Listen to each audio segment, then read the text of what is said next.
Theater 5 presents Panic.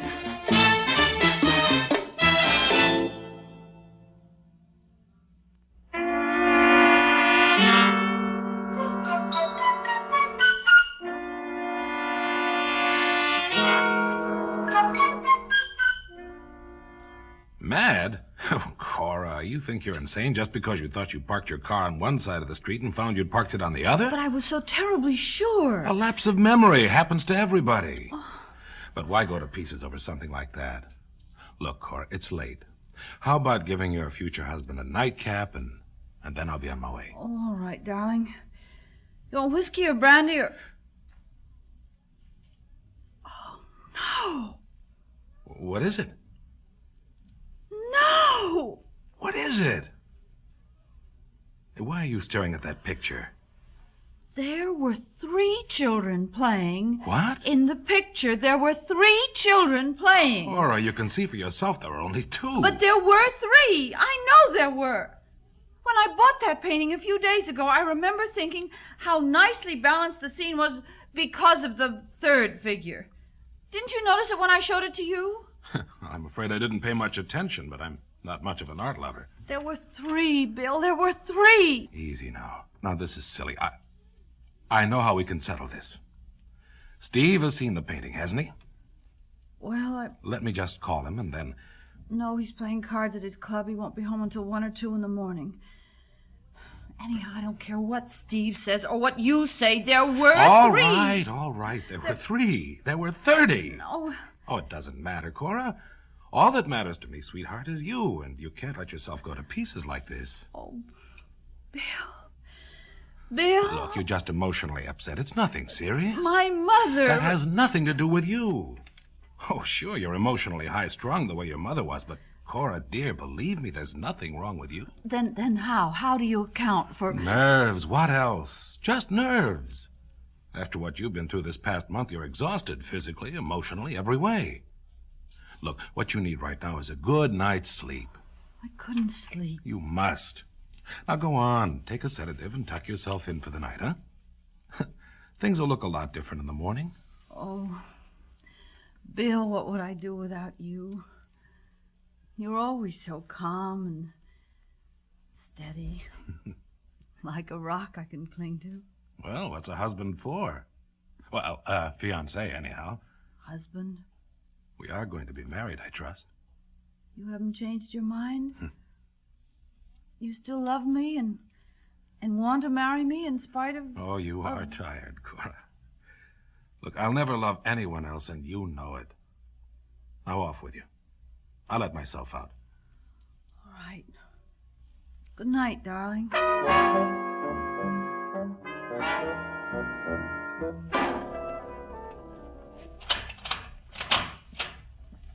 Why, Bill. Hello, Steve. What are you doing here at this hour? Not so loud. I sent Cora off to bed. But I stayed to talk with you. Oh, well, look, if it's anything to do with Father's will, couldn't it wait till tomorrow? I mean, it's 2 in the morning. It's Cora I want to talk about, Steve. I'm worried about her. Why? Steve, that picture on the wall. Did Cora show it to you when she brought it home the other day? Why, yes. How many kids were in that picture, playing? 2, of course.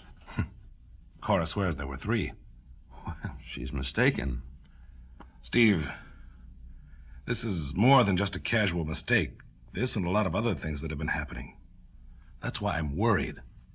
Well, you don't have to be. I know what makes my sister tick, and I can assure you she's going to be all right. Going to be? She's had a rough time emotionally since Dad's death. She isn't exactly herself, but it's nothing serious. I think it is.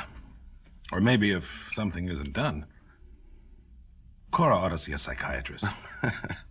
Look, you're attaching far too much importance. I don't think so. Naturally, I haven't told Cora how I feel. I didn't want to worry her. Or if it comes to that, let her know how worried I am.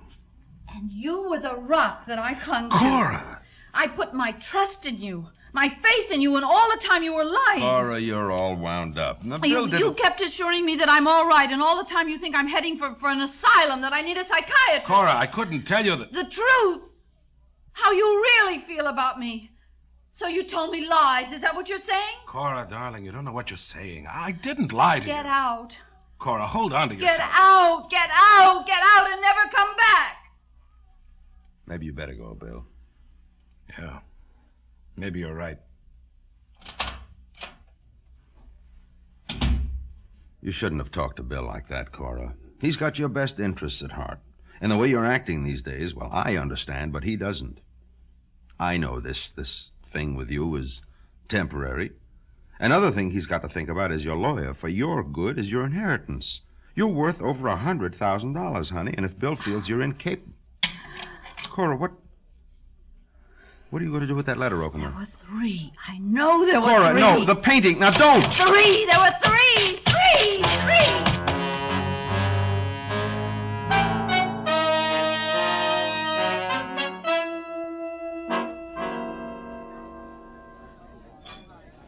Nice to have you with us again, Mr. Chalmers. Thanks, Gino.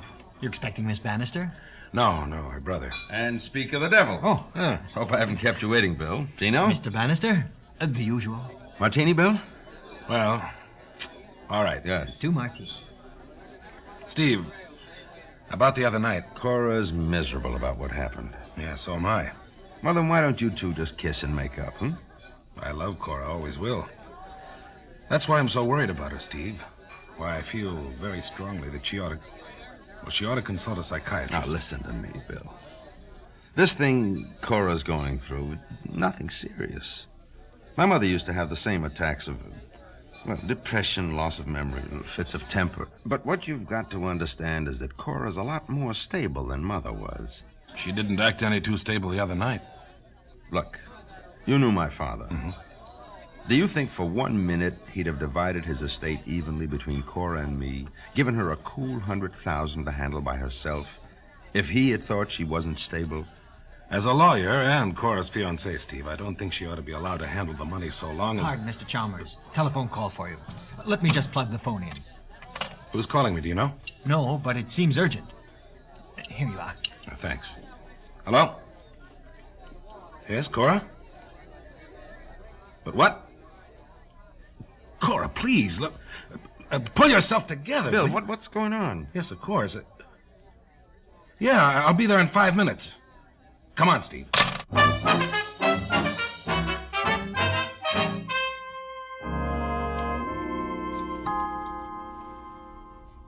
Let me just find my key here, Bill. Cora, are you all right? Well, this is a pleasant surprise. Surprise? Cora, what's happened here? What's wrong? Wrong? Well, you just telephoned me at Gino's, didn't you? Steve, what's he talking about? Well, you did phone him, didn't you? You must have. I was sitting right beside Bill when... Cora, do you mean you don't remember? I didn't telephone Bill. I didn't telephone anyone. Cora, I tell you, I didn't. I have been sitting here reading ever since Steve left to have lunch with you. But there was a phone call. Well, it wasn't me. It wasn't! Now, look, sis. We're going to try and keep calm and talk this thing over sensibly. Bill and I were sitting there in Gino's, and Bill was saying how worried he is over you being allowed to handle your inheritance in your present condition. Oh, so that's it, Mr. Chalmers. That's why you're so anxious to make me think that I am mentally unstable. What? That's why you keep telling me to see a psychiatrist. It's the money. Cora, you don't mean that. You want to establish the fact that I need psychiatric help. Cora, in heaven's Don't name. you see? Later, after we're married, he could have me declared incompetent. He's trying to establish the grounds for it now. Cora, stop it. And what put such a thought in your Well, head? it's in Father's will, isn't it? If anything should happen to me, my share goes to you unless I'm married, in which case it goes to my husband. And you think that I would... Mr. Chalmers, I told you once to get out of here. Now I'm telling you again. All right.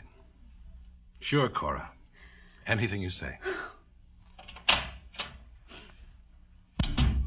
Cora, you had no right to do that. I was there, sitting beside Bill when your call came I in. didn't call. Well, someone did. Well, it wasn't me. Steve? Bill arranged it. What? Yes, that's it. He arranged for someone to call He'd never and... do a thing like that. Yes. Look, now just a minute.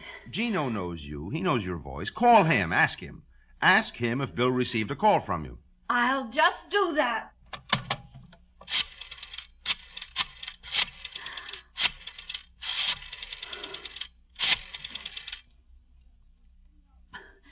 Is Gino... Oh, Gino, this is Cora Bannister.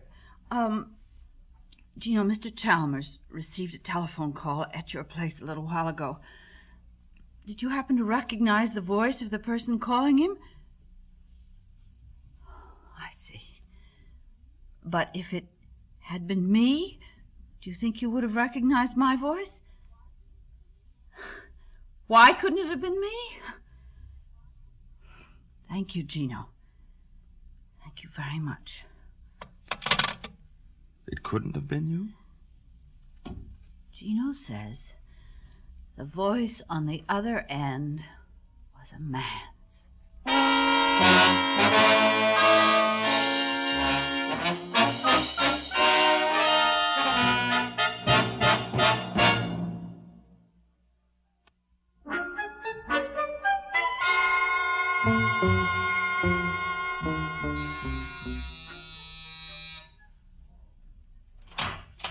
Oh, come in, Bill.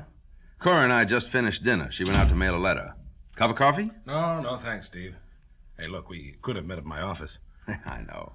Well, maybe I'm a matchmaker at heart. Well? I asked you to come because I want to see you and Cora get together again. It won't work. She's miserable without you, Bill. I can tell you that. No more miserable than I am, but what's the sense in us meeting again? Feeling the way she does? Well, she's had a week to calm down and get a grip on herself. She's a different person, Bill. And you'll see I was right when I said her condition was just temporary. Just one of those things.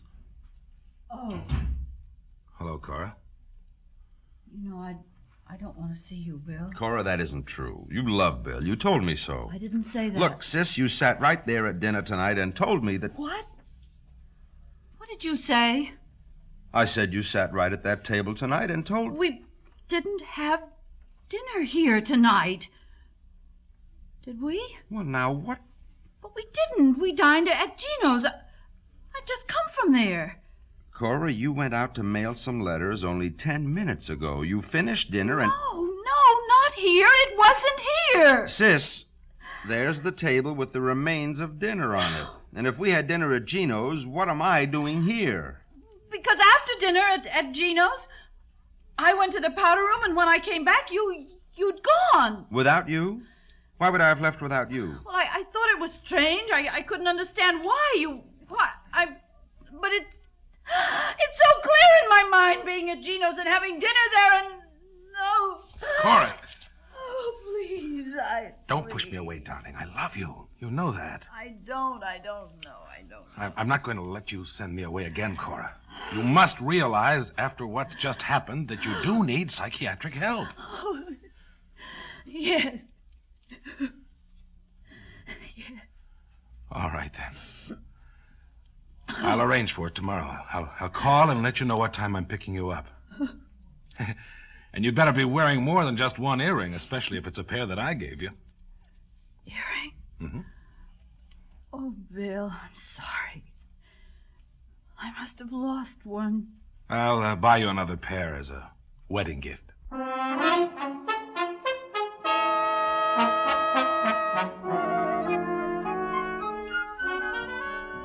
Mr. Chalmers. Afraid we're closing. I see.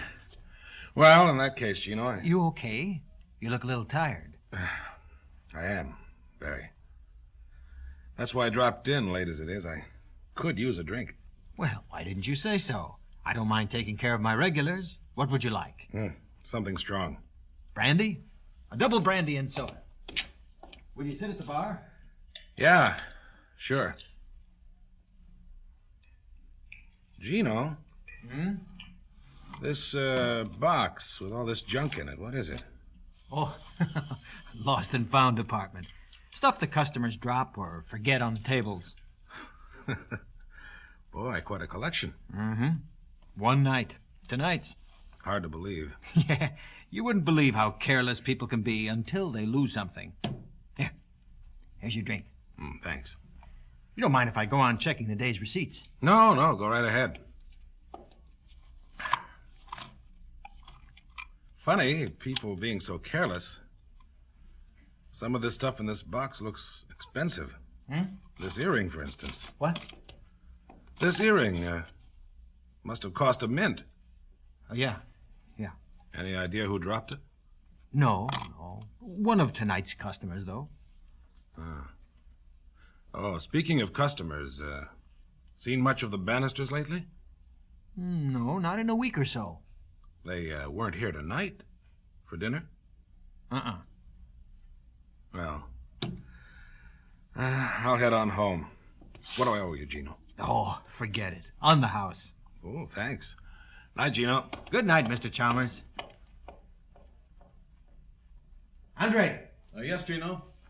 you close the place up tonight. I've got something to take care of. Fast.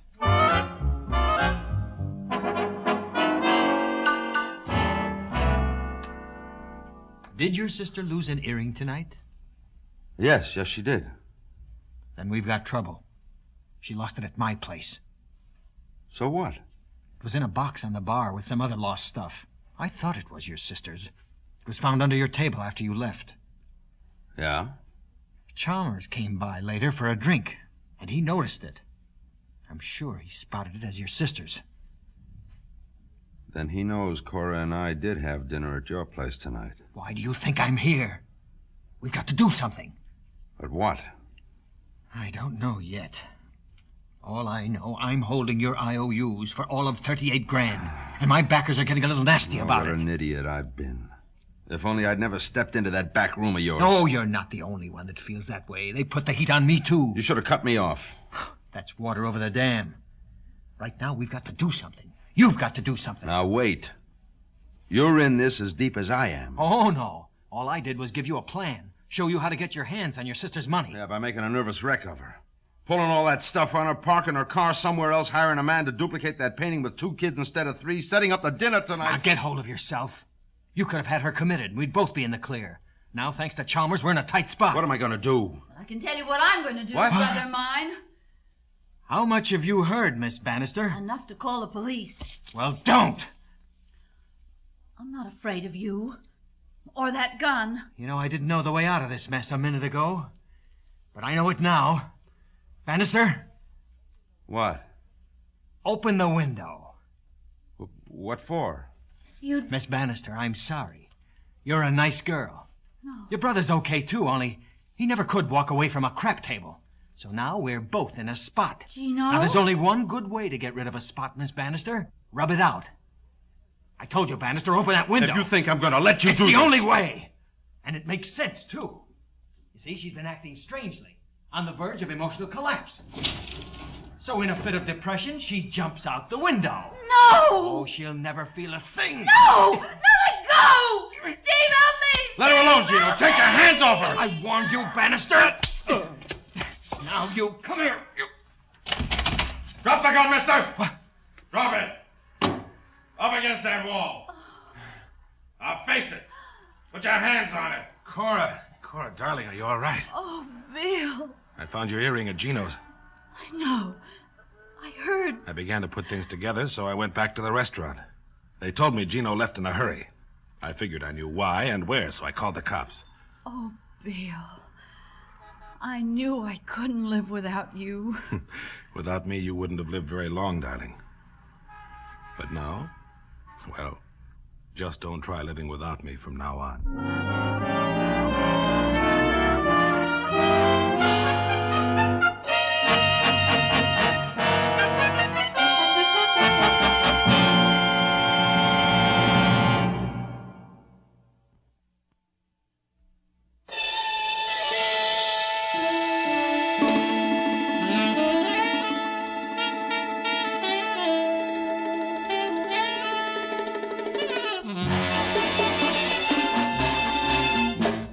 Theater 5 has presented Panic, written by George Lowther, directed by Ted Bell. In the cast, Augusta Dabney, Jim Dukas, Nat Polen, and Owen Jordan. Script editor, Jack C. Wilson. Original music by Alexander Vlastotsenko. Orchestra under the direction of Glenn Osser. Executive producer for Theater 5, Mr. Lee Bowman. We invite your comments. Write to Theater 5, New York 23, New York. That's Theater 5, New York 23, New York. This is Fred Foy speaking.